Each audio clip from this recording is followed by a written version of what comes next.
Hello student, LBT study channel পক্ষ থেকে সবাইকে স্বাগত জানাই। আজকের ভিডিওতে ফার্স্ট সামারিভ এভালুয়েশন 2026 ক্লাস 4 ইংরেজি বিষয়ের ওপরে এক্সেট সাজেশন প্রশ্নপত্র সম্পূর্ণ উত্তর সহ বিস্তারিত আলোচনা করা হবে। ভিডিওটা ইম্পর্টেন্ট হতে চলেছে, প্রত্যেককে প্রথম থেকে শেষ পর্যন্ত দেখার জন্য অনুরোধ থাকছে।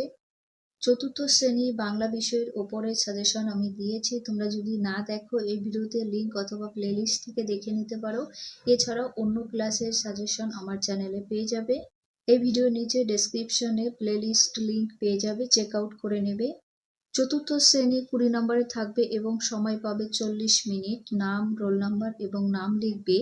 একের দাগে অ্যান্সার দ্য ফলোয়িং কোশ্চেন, নিচের প্রশ্নগুলির উত্তর দাও।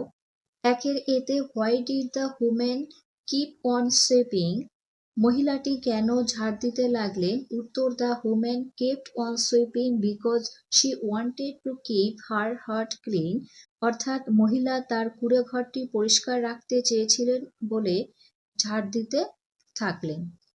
নাম্বার বিতে why does Lipi's it at the fair, লিপি মেলায় কি কি খায়? উত্তর, লিপি ইটস আলু কাবলি অ্যান্ড ফুচকা, লিপি আলু কাবলি এবং ফুচকা খায়। সিতে how did the children enjoy the evening, শিশুরা সন্ধ্যাটা কেমন উপভোগ করেছিল? Answer, the children enjoyed the evening by hearing stories from grandma and eating peyajis, বাচ্চারা দিদিমার কাছ থেকে গল্প শোনে এবং পেঁয়াজি খেয়ে এই সন্ধ্যাটা উপভোগ করেছিল। নাম্বার ডিতে হু ইজ লিপিস ক্লাসমেট, লিপির ক্লাসমেট কে, অর্থাৎ সহপাঠী কে ছিল?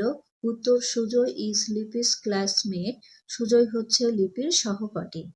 নাম্বার ইতে why was Megha doing, Megha কি করছিল? Megha was reading a fable, মেঘা একটা গল্পের বই পড়ছিল। নাম্বার টুতে fill in the blanks by choosing appropriate describing words from the help box, help box থেকে শব্দ নিয়ে শূন্যস্থানটা পূরণ করতে হবে। হেল বক্সে শব্দ রয়েছে শার্প, কথার অর্থ হয় তীক্ষ্ণ, গ্রিন অর্থাৎ সবুজ, রাইপ কথার অর্থ পাকা, বিউটিফুল সুন্দর, আর ওল্ড অর্থাৎ পুরাতন।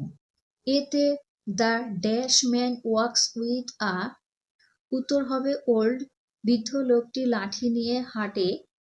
নাম্বার বিতে ড্যাশ ম্যাঙ্গো ইজ সর, সর মানে টক, এখানে গ্রিন হবে সবুজ আমটি টক। সিতে that is a dash banana, ripe হবে কলা পাকা। তারপরে দেখব নাম্বার ডিতে the old woman live in a dash হাট, বৃদ্ধ মহিলাটি কোথায় বাস করত? মাড হবে মাটির কুঁড়ে ঘরে বাস করত। ইতে I have a dash dress, এখানে বিউটিফুল হবে আমার একটা সুন্দর পোশাক আছে। তারপর that is a dash nail, nail অর্থাৎ এখানে শার্প হবে, শার্প মানে ধারালো, এটি একটি ধারালো পেরেক। তোমরা অপশনগুলো দেখে করে নেবে, এই পৃষ্ঠায় অপশন দেখানো যাচ্ছে না।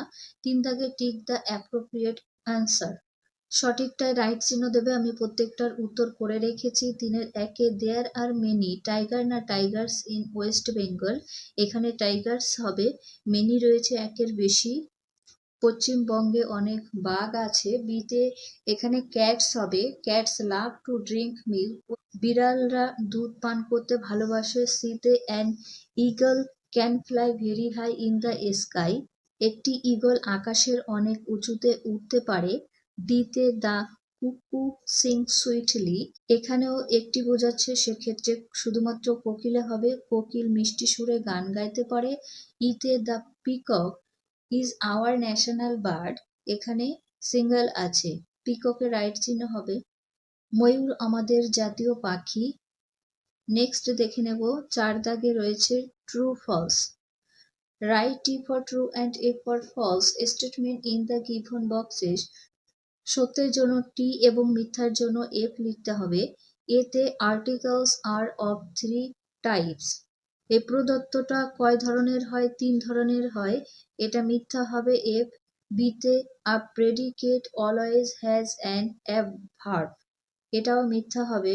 সিতে preposition shows relation with other words, এটা সত্য হবে। নাম্বার ইতে মানসুর ইজ রুবিনাস ফাদার, এটা মানসুর হচ্ছে রুবিনার বাবা, সত্য হবে টি লিখবে। নাম্বার 5 এ রাইট দ্য অপোজিট ওয়ার্ড, বিপরীত শব্দ লিখবে। হ্যাপির অপোজিট হবে স্যাড, বিতে ইয়ং এর অপোজিট ওল্ড, সিতে টলের অপোজিট ওয়ার্ড হবে শর্ট। নাম্বার 6 এ make meaningful sentences of your own with the following words, নিম্নলিখিত শব্দগুলি দিয়ে নিজের অর্থপূর্ণ বাক্য তৈরি করতে হবে। নিচে দেখে নেওয়া যাক। সামার দিয়ে sentence I love the green leaves of summer, অর্থাৎ আমি গ্রীষ্মের সবুজ পাতা ভালোবাসি। তারপর ভিলেজ দিয়ে sentence people in the village help each other, গ্রামের মানুষ একে অপরকে সাহায্য করে। অথবা আরেকটা লিখতে পারো we have many trees and fields in our village, আমাদের গ্রামে অনেক গাছ এবং মাঠ আছে। নাম্বার 7 এ match the animals in group A with their babies in group B, A কলামে পশুদের নাম রয়েছে, বি কলামে তাদের বেবিদের নাম তাদের সাথে মেলাতে হবে। কোন পশুর বাচ্চাকে কি বলে ডাকা হয়? গোটের বাচ্চাকে বলা হয়ে থাকে কিড, অর্থাৎ ছাগল ছানা। বিতে হর্সের বাচ্চা হবে কোল্ট। সিতে লায়নের বাচ্চা কাপ। ডিতে ডগের বাচ্চাকে পাপ্পি বলা হয়ে থাকে।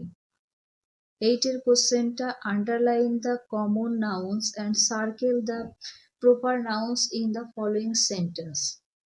ফার্স্টে রয়েছে Kolkata is the capital city of our state West Bengal, Kolkata আমাদের রাজ্য পশ্চিমবঙ্গের রাজধানী শহর।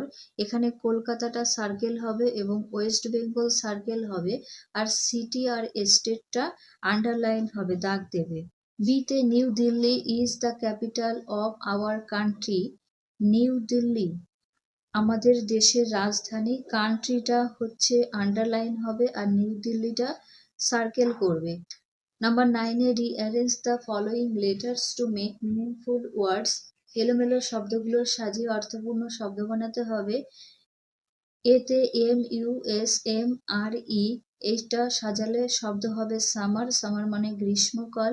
বিতে জি বি এন ই এল এ সাজালে বেঙ্গল হবে, বেঙ্গল মানে বাংলা।